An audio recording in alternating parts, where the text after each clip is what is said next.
If you know the show Horrid Henry, you might have seen on different social media platforms people talking about Henry's parents and how badly they treated him. These conversations were so interesting to see because it felt like one day people woke up and started asking the question, was Henry actually horrid, or was he behaving like this as a result of the way his parents treated him? So today I wanted to do a video on Horrid Henry as well, but I don't want to talk about Henry's parents. I want to talk about another kid's parents that we see in the episode Henry's Sleepover.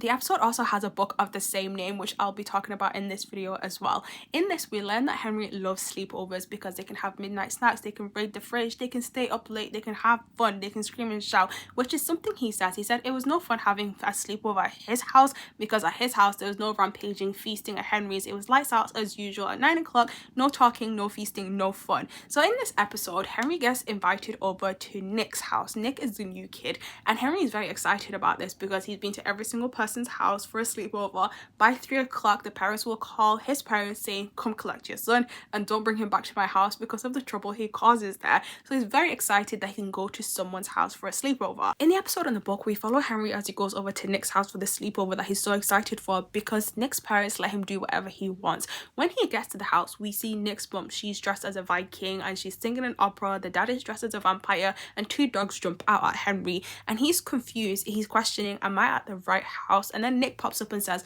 just ignore my parents, they're over the top. The first step in Henry's sleepover plan is to raid the kitchen. So him and Nick are walking to the kitchen and he asks him, what time is sleepover? And Nick says, whenever I want, I can make my own rules.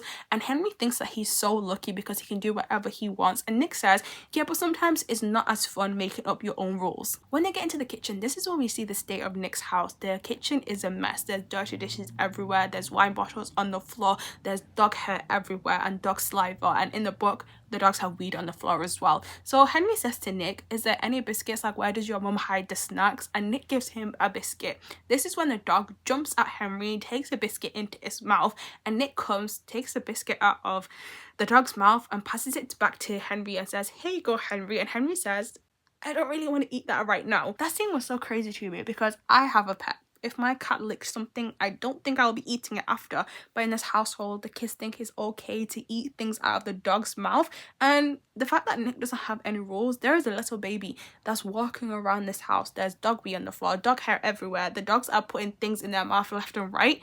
Who is looking out for this baby? In the book, this scene is a little bit different. When Henry asks Nick for a snack, he gives him a chocolate bar. The chocolate bar already has dog hair on it and there's a bite mark on it. The dog jumps at Henry, takes the chocolate into his mouth, and Nick's dad comes in, takes the chocolate out of the dog's mouth and hands it back to Henry. He says, here you go, Henry. And he says, no thank you, and they put it into the cupboard and they say, we'll save it for later. And the chocolate bar has the dog saliva all over it.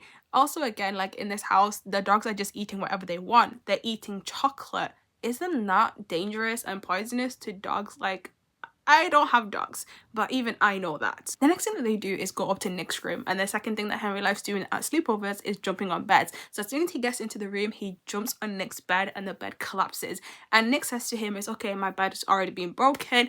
And in the book, it says that his dad is just tired of fixing the bed, and we see a picture of their household where a lot of things are broken. Like this, I can understand a little bit because it is expensive to keep replacing furniture, especially if the kids are jumping on the beds, and also you have dogs that are chewing everything. Because the bed's broken, Henry says to him, let's have a pillow fight.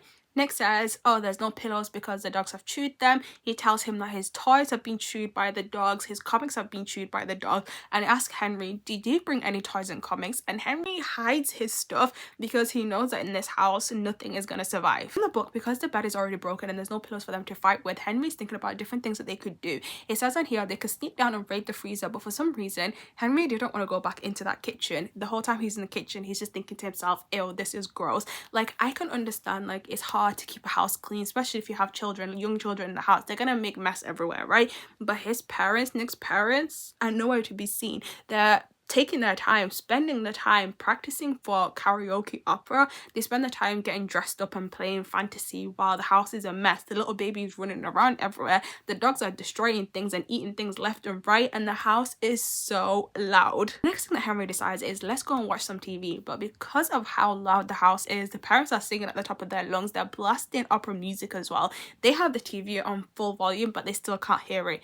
Nick's mom comes into the room and she wants them to be part of their rehearsal and play the fairies. And Nick says, I was the singing fairy last time, I don't want to be part of this. And Henry says, you know what, it's actually past my bedtime, and he runs upstairs and locks himself in the bedroom until Nick comes. In the book, it's a little bit different. Because of how loud it is, Henry suggests like, let's just go to bed, because he wants to do anything to get away from all this noise. And when he gets to the room, he says he finally has some peace. When Henry locks himself in the room, Nick comes and asks him like, are you okay? Is it because you're scared? Because Henry is scared of this whole situation that he's in, and he just lies and says, no, I'm just tired, let's just go to sleep, it's past my bedtime. But because of how loud the house is, he can't sleep. The parents are still singing, even though the kids are in bed, they're still playing music loudly. And Nick says sometimes he just turns on the radio to drown out his parents so he can try and sleep. It's around 1 o'clock and Henry needs to go to the toilet, but he's even scared to go to the toilet. As he's walking, he has a vision that the dogs are running at him to attack him. The mom jumps out at him, the dad jumps out of him, the baby jumps out of him,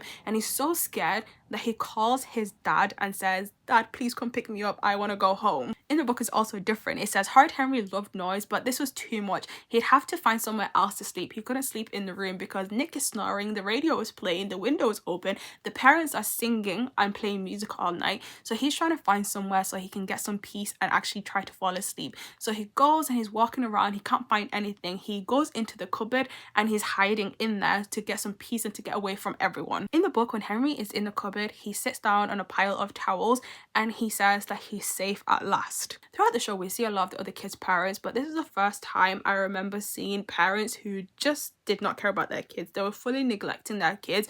Like, yeah, cleaning is hard to keep on top of, like I said, but not to this level where you're leaving wine bottles on the floor, your kid is walking around in your dog's pee, your baby's walking around, no one is paying attention to her, and your kids are eating things out of the dog's mouth and you're okay with that.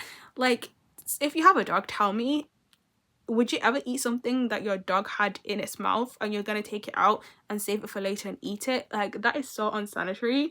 I don't know. That is crazy to me. With Henry's parents, we're looking back at their behavior now and asking the question, was this actually necessary for them to have such a big reaction to something so little? But this one episode, I just remember thinking, oh my god, like I understand why this episode was in the show and why we're seeing this family like this, because there are a lot of kids who live in situations like this where the house is always messy, the parents don't really care about them. So I understand the importance of having episodes like this and including like different kids' life stories and backstories and home lives into shows like this to show like, yeah, some kids don't have a good home, like some kids don't live in a clean environment. But this episode stayed with me. This episode stayed with me that years later I'm here at, what time is it right now? 11 p.m. talking about it with you guys. But yeah, have you seen this episode? Have you ever seen this episode? What did you think about it? Do you remember seeing this episode? I'm hoping to do more videos on Horrid Henry because one of my favorite things to do is talk about TV shows I watched growing up, but I wanted to talk about them along with the books that the episode is based on. So hopefully you enjoyed this video and you want to see more of that content, and you will give me a like and a subscribe, and then I'll see you in my next video.